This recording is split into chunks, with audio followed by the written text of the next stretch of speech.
Hi everybody, welcome back to the channel. And this week I wanted to share with you my thoughts and my views on Albuera 1811 from White Dog Games. You will see historically I have done an unboxing video of this game, and this is part of the Lines of Battle series. Game design David Kershaw. It's been out a little while now, probably about 5 or so years. Michael Kennedy produced the game. Map and counter art was Ilya Krudyashov. Apologies for the pronunciation, but I know that Ilya has done a lot of artwork for a lot of different games. He's a superb artist, and this did not disappoint. I just wanted to share my thoughts around the actual game itself, having played it last night with a couple of guys in the club and overseeing that as a sort of umpire, and we had a bit of a learning game. We played through till about 3-4 o'clock in the afternoon. The game runs from 8 in the morning till 9 at night, and at that point, having played for a couple of hours, we sort of round things up, although we did have a victor or victors, as I'll come on to in a moment. So first of all, as you'll see as I'm talking, there lots of pictures just to sort of show you the dynamics of what happened. In a nutshell, the French took the predominantly historical approach up the road with the woods to their left flank, and sort of crossed over south of Albuera, investing that and then attacking into the Spanish predominantly and some British held areas. Meanwhile, they sent a strong infantry force on a flanking march through the woods, across the stream, and then out into the plains, supported by their heavy cavalry and their Vistula Lancers unit. The British, Spanish, Portuguese allied forces really kind of found it very difficult to get going initially. They had some challenges around activation rolls, so they had challenges in actually getting things moving. And that first couple of turns, the French were very much on the front foot, did some very early successes, taking out a couple of Spanish light cavalry units, battering the British light cavalry, and it was looking quite daunting for the Allies at that point. They were starting to fight a retreating action, and falling back sort of north of the map towards the areas where the French only needed to capture one of those to get an automatic victory. The Allies managed to hold on to Albuera, and we had a turning point where the British launched a large counterattack via Albuera across the river, catching the French off guard, inflicting some quite sizable damage. And we had a scenario where the morale of both sides was looking quite flaky at that point. As it turned out, as we got towards the end of the evening, the French, sort of after stopping and regrouping a little bit, launched another counter-offensive into the centre and managed to capture one of the victory point areas. And at that point, actually, as I've subsequently read in the rules, we should have stopped, and that would have been a French victory. But we did play one more Allied turn, and then the Allies actually got the French morale down to 0. So actually, it was a very, very closely fought game. You could say both sides, having had equal turns, were both winners. But the game was very finely balanced. What did come out very much was that Napoleonic tactics reward you in the game, which I really liked. There were some really clever mechanics within there, particularly with the use of cavalry to allow you to do feints, to get enemies out of position. I loved one of the dynamics in the combat system is post the combat when you have a victor. If the victor has cavalry in reserve, they can launch a counter-attack. Likewise, the defenders can do the same if they've been the victors. And we saw one scenario where the French did that and launched a cavalry unit to very good effect into some of the outlying areas, causing substantial damage. So overall, it was a really pleasant experience. The game I thought was fantastic, and I really wish we would see more of the Lines of Battle series.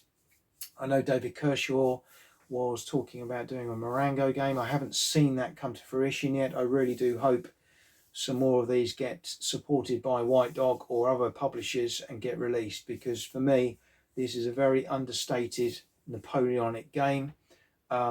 Because the component quality is so good, the map is superb. The counters feel like wooden counters, and they give you a feel of a block game. You could easily play this with miniatures. And although the counters, maybe the artwork is a little bit difficult to read, once you're playing the game, you're only really looking at the specific numbers on the counter, which there is one which is kind of like the fighting value and the morale all wrapped up into one dynamic. And again, keeps it really simple, really straightforward, and I love that. So in terms of the game, you have kind of 3 layers to each side's turn. You have an admin phase right at the beginning where, as a player, you can limber or unlimber artillery, and that's quite cleverly placed in at that early start of the turn. You then roll for your command points. Normally you're going to be averaging around 3 command points a turn. If you're lucky in the early turns, the Allies were lucky to have 1. The French had 4 or 3, so there was quite a disparity there, but that started to even out as the game went on. And those command points allow you to activate one area on the map, and whatever units are in that area can be activated independently or as a group. So you can't do everything you want to do. So you've got that built-in fog of war stroke friction, which again I really like in any kind of game. You can also use your command points to rally. You can rally 1 unit with 1 point of damage. That's an automatic rally, but you using 1 command point for that 1 action, and you can't do anything else with that unit for that turn. So it's very expensive and a very limited resource. You have to again pick your moments if you're going to use or do that. So what you have throughout the game is this gradual build up of attrition on units. And unless you manage that very carefully, you're going to start to lose units, and that really degrades the morale of the army overall. And again, that adds a very nice balance, weighting, decision-making mechanic into the game. So that's the main part. Then you have victory conditions, and it alternates player to player through that system throughout the game. So the turns rattle along very, very quickly. Within the activation, you can move, you can combat, you can fire, you've got various things you can do. You can limber, unlimber artillery. But if you think very carefully about what I said in the admin phase, you can kind of maximize movement of guns and then unlimber in the admin phase, ready to fire the next turn, or vice versa. So that again gives you lots of different processes you can follow to do things. Firing, particularly artillery, is not it's not complicated. What am I trying to say? Artillery is an important part of the game, but it's not a dynamic that overtakes the game. Napoleonic artillery obviously is renowned for being effective in large batteries. You don't have that in this battle, but if you use your artillery well and cleverly, it can be very, very effective.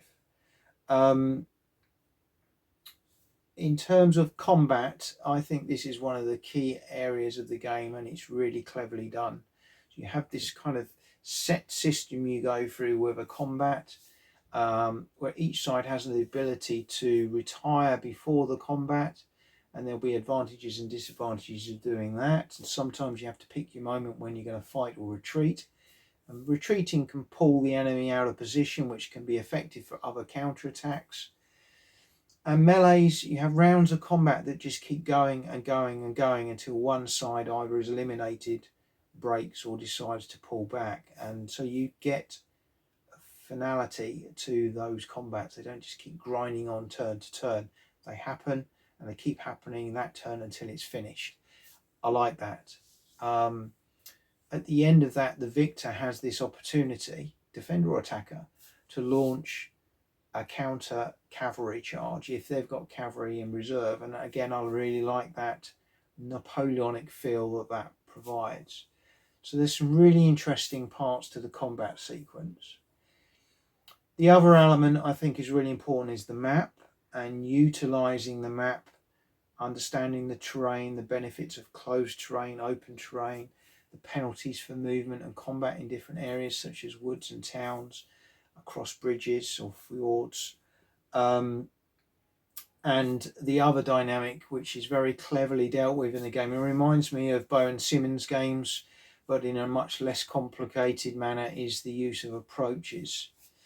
So just to cover approaches, approaches is all about within your area, you have these lines facing off into the other areas. These don't apply in closed areas, there's no approaches at all. But in open areas you have approaches. And if you put units on the approach, it means your enemy coming into that area can't use the same approach. So you kind of, it's a line of battle really, a formed line of battle. And it gives you an advantage in combat, in defense or attack if you can take that approach.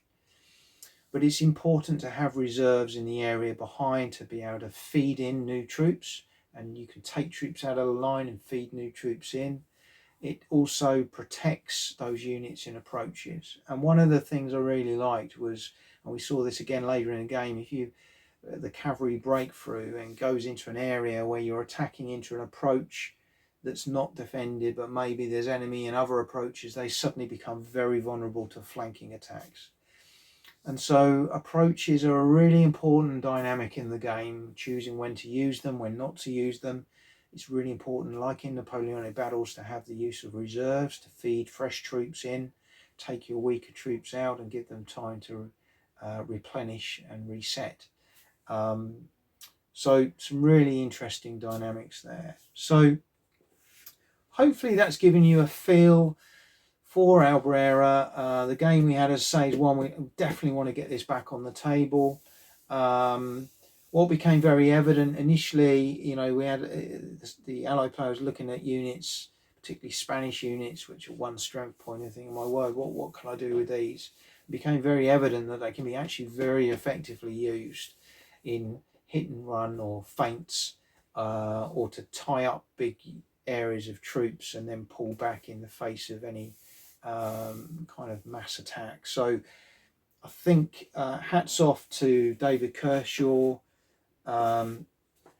Mike Kennedy and the team at White Dog, because I think Albuera is a very, very clever Napoleonic game which could be applied to many Napoleonic battles. And I think it's one I would highly recommend anyone interested in Napoleonic warfare. I think it's very understated and a very underrated game. But that's my views. Albuera 1811. As I say, please feel free to watch my unboxing video, which shows you a little bit more detail around all the components and the rules.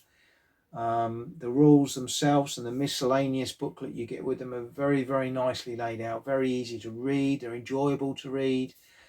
There's lots of information in there around why the designer took the decisions that he did.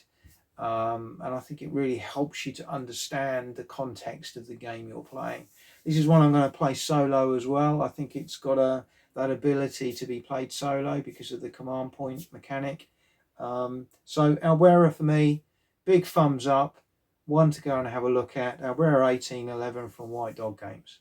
Hope you've enjoyed the video and hope to bring you many more very soon.